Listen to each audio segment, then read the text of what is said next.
So we're outside the Rolls-Royce dealership here in Berkeley Square in London. I'm joined by Rolls-Royce CEO Thorsten Müller-Oetvers. Many thanks for having us pleasure. In one of your cars. In fact, let me start by asking you what we're sitting in right now. And that is a Phantom Series 2 model, brand new. We brought that car into the market last year in September, and it is our, let's say, top model in the whole model range of Rolls-Royce motor cars. And the key here, something I'd like to talk about, is the bespoke features of a car like this. Just talk us through some of the things we're talking about when we talk about bespoke features. Right, so lots of them in here. That starts, for instance, with monograms in the headrest. That starts with, well, I wouldn't say start, that ends with the decanters. That is decanters. Empty, I would say. Yes, right now, empty right now. We can fill them up easily.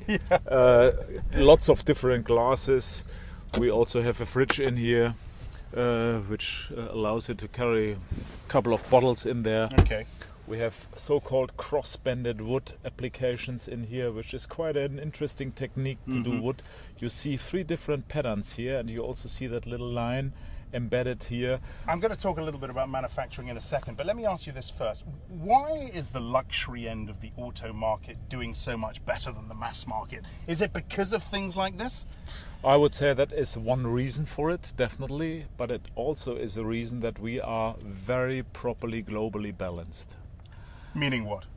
Globally balanced meaning that our volume comes literally all over the world, and it is all kind of different markets. And even in times of economic crisis, which hit the European markets quite intensively, we were able to overcompensate certain shortfalls, especially in the southern European markets, by growing in other markets. All right, let's talk about the markets.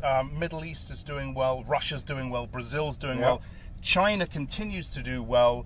But the US is now the number 1 market, is that right? US is number 1. It was again quite an interesting neck-to-neck race between the United States and China last year, but US managed to be number 1 again. Does it worry you that China is slowing into second? No, I mean, spot? what we have seen in the beginning of last year is we have seen a slowdown, yes. But you must also see that we have seen in the years 2010 and also 2011 tremendous growth in that market. Yeah. I would even say explosive growth. And it was clear that we wouldn't see that continuing here year by year by year. And what you have also seen in China last year is that with changing government, particular our customers who are really at the high end of the market, they were a little bit hesitant. Many of them industrial tycoons and all that, and they were looking what happens now with the new government to come.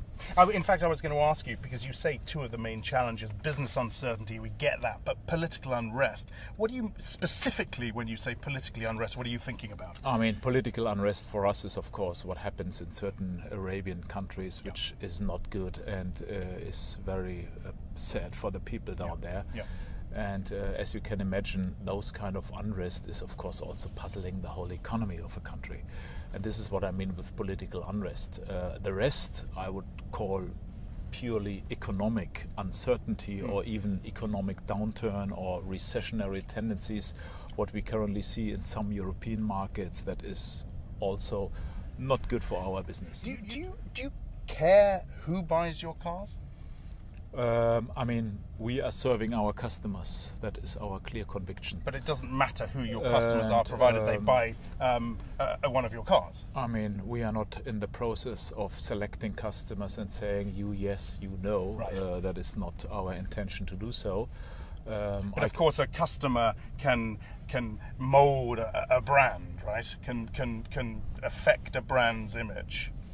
That never happened with Rolls-Royce. Always in that 108 years history of that brand being at the top, at the pinnacle of the super luxury market. Even if you have from time to time more flashy customers, let's say it like that way, that is no problem at all. It is even part of that myth of Rolls-Royce that you had customers coming out of royals, celebrities, all over the place. I guess where I'm going with this, and Colin, let's stop outside the dealership when we get there. But if a Middle Eastern dictator put in an order for 10 Rolls Royces, would that put you in a moral dilemma? I mean, that didn't happen so far.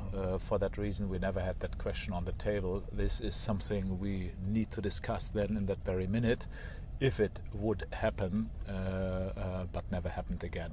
But normally a customer is a customer, and it's not up to us to judge what is right and what is wrong in the world, and what is justified and what is not justified. So for that reason, if we start that, I can tell you, you never end. Yeah. Where would you end? Yeah. Where would you end in terms of how is the money? Is the money justifiedly earned? Did he tax his money in a proper way?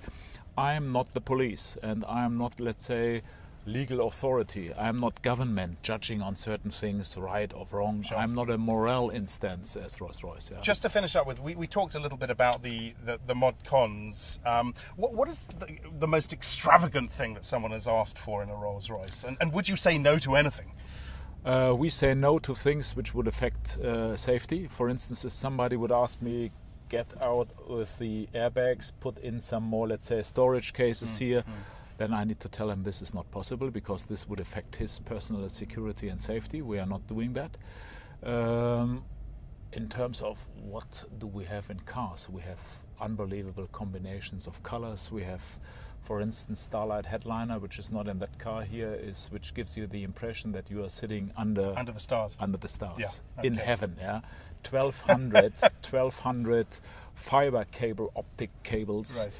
In the headliner of a car, which even can carry your personal constellation. We are also doing that. Fantastic. Torsten, thank you so much for talking with Reuters today. Pleasure. Thanks. It was a great pleasure.